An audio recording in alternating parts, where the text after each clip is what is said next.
hammers, saws, basic carpentry tools.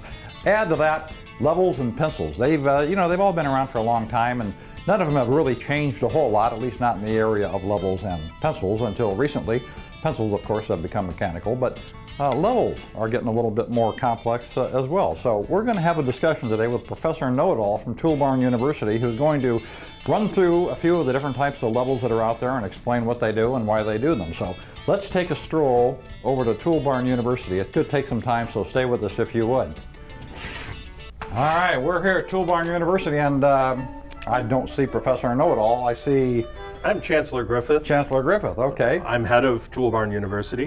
And unfortunately, due to some unforeseen and unexplainable circumstances, Professor Know-It-All will not be with us. Unexplainable. Sounds mysterious. It is. That's the world of Toolbarn University, so. Yes. Well, look, then I assume that you can kind of lead us through this maze of levels here and give us the level straight information on all this stuff, right? I will be happy to. Great. Well, let's start. So tell us about some of these different kinds of things. Let's start with this thing that I brought over. What's special about this? It just looks like a regular metal level. This is a regular metal level in a lot of ways. This is what is commonly referred to as a spirit level, or as most people call it, just a level. Spirit level is called that because this tube in the middle is almost completely filled with spirit alcohol. And by leaving just a little bit out, you get a bubble.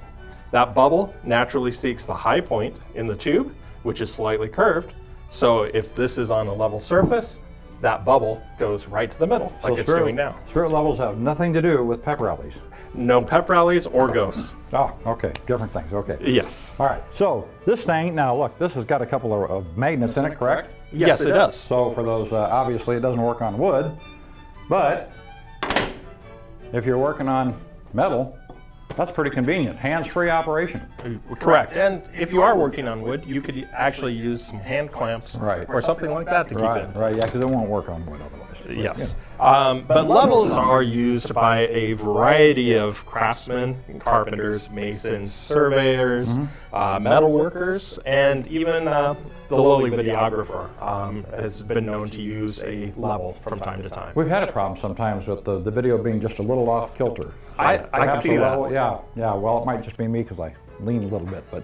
But so you've got all different sizes of levels, all different kinds of levels, all different price ranges of levels. I know this would probably, I'm assuming, be one of the more basic. An inexpensive level. Sure.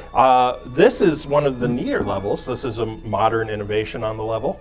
As you can maybe able to read here, it has a digital readout showing the angle, and it's not only on the front side, but it's on the top side. Right. So when it's placed down, you can easily see that level.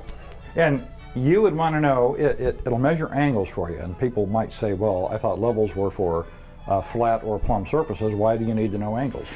That's a very good question. Angles are important in things like the American Disability Act for ramps. If you're building your own rafters, so you can get the pitch of the roof correct, or stairs or other things like that. And this is a lot handier than a lot of other ways to get those correct pitches. You certainly would not want to use something like this. With a traditional bubble, it'd be almost impossible to accurately guess what the angle is. And the other way of doing it would be to, for example, grab a tape, measure distance, measure height, and then you can figure out the angle. Who wants to do math when you're building stuff, though? Exactly. Wood levels are still around. This one's mahogany. This is a very nice tool.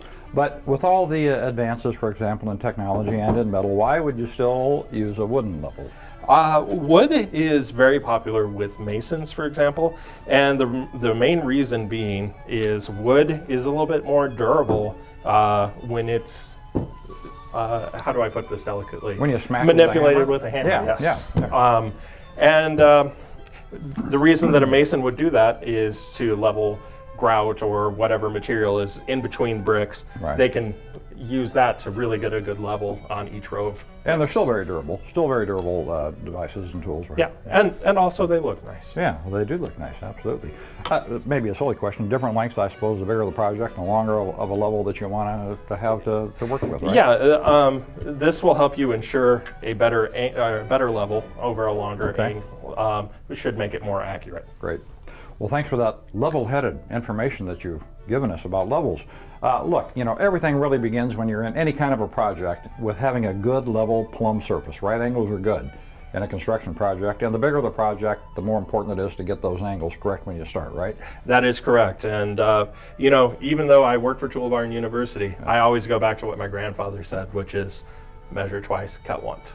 We've got any kind of level that you could possibly want at toolbarn.com. We've got all kinds of carpentry, woodworking, layout devices, measurement devices at toolbarn.com. So the next time you've got a project, if you're looking for tools, you know where to go, toolbarn.com. Thanks, and join us next time.